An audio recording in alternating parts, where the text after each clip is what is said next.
সম্প্রতি ভোলা একটি ঘটনা ঘটেছে। বেশ কিছুদিন আগে বোন মারা গিয়েছে এবং ভাই বারবার মৃত বোনকে স্বপ্নে দেখছিলেন, কখনো কখনো কবর থেকে ঘ্রাণ পাচ্ছিলেন। পরবর্তীতে কবর থেকে তার লাশ তোলার জন্য নাকি বলা হচ্ছিল।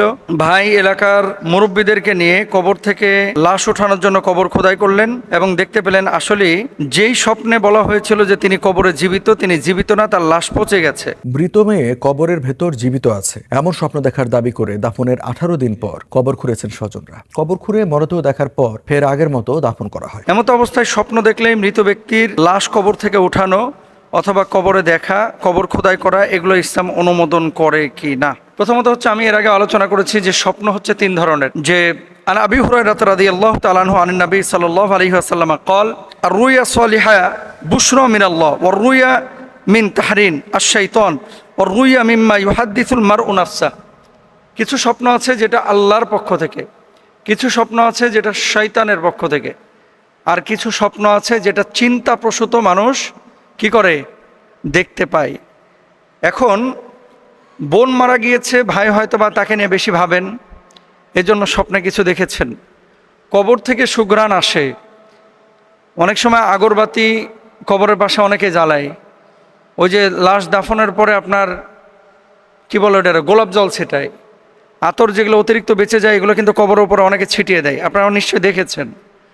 এখন এই ঘ্রাণগুলোকে যদি অলৌকিক কোনো কিছু ভাবেন আপনি, বা অলৌকিক কোনো কিছু মনে করেন, এটা কিন্তু রং, এটা কিন্তু ইসলামী শরীয়তে জায়েজ নাই। স্বপ্ন তিন প্রকার। আল্লাহর পক্ষ থেকে যে স্বপ্নটা হয় এটা সুসংবাদ। ভালো স্বপ্ন যদি আপনি দেখেন কোনো মৃত ব্যক্তির ব্যাপারে, চুপ থাকেন, তার জন্য দোয়া করেন। খারাপ স্বপ্ন যদি দেখেন তার জন্য কিছু সাদাকা করেন, আল্লাহর কাছে বলেন, আল্লাহর কাছে দোয়া করেন তার জন্য।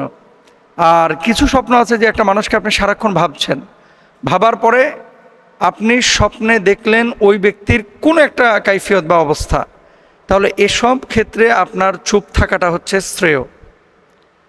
এখন উনি বারবার বলতেছেন যে আমি স্বপ্নে দেখতেছি আমার বোন বলতেছে তিনি জীবিত কবরের মধ্যে। তো ভাই বোনকে জীবিত কতদিন আগে মারা গিয়েছে, লাশ খোদাই করে দেখতেছেন লাশ পচে গিয়েছে। তাহলে কি হলো? মৃত ব্যক্তির রুহ কষ্ট পাইল, আপনি মানুষের কাছে কিন্তু অসম্মানিত হলেন, লাঞ্ছিত হলেন। এই জন্য মানুষকে, মৃত ব্যক্তিকে কবরস্থ করার পরে এটা কোনোভাবেই সম্ভব না। এমনিতেই মানে একটা মানুষ যদি আপনার দাফন করা হয়, 2-3 ঘন্টা পর থেকে তার শরীর পচা শুরু হয়ে যায়, তার চোখ নষ্ট হয়ে যায়, তার বডি নষ্ট হয়ে যায়, এভাবে শুরু হয়। তাহলে মাসখানেক আগে আমি শুনলাম যে ওনার বোন মারা গিয়েছে, লেখা আছে ঈদের দিন সকালে। তাহলে ঈদ হওয়া আজকে কতদিন হয়ে গেল, এখনও লাশ কীভাবে জীবিত থাকে বলেন? তার মানে এগুলো হচ্ছে কমন সেন্সের অভাব। এই ধরনের কোনো বিষয় যখন আসবে, আলেম ওলামাদের সাথে আপনারা কিন্তু আগে পরামর্শ করে নেবেন, আগে জেনে নেবেন যে আসলে এটা জায়েজ নাকি না জায়েজ। এগুলো বিষয়গুলো আপনি জেনে তারপরে সিদ্ধান্ত নেবেন। হুট করে লাশ তুলবেন, এটা কিন্তু কোনোভাবে উচিত না। হ্যাঁ, রাষ্ট্রীয়ভাবে যদি কোনো তদন্তের প্রয়োজন হয়, যেমন কয়েকদিন আগেই সম্ভবত আদালতের রায় হয়েছে, কবে বাংলাদেশের একজন নায়ক 90-এর দশকে আমরা যখন ছোট ছিলাম, কি সালমান শাহ নাকি মারা গিয়েছিল, তার লাশও নাকি তোলা হবে তদন্তের জন্য।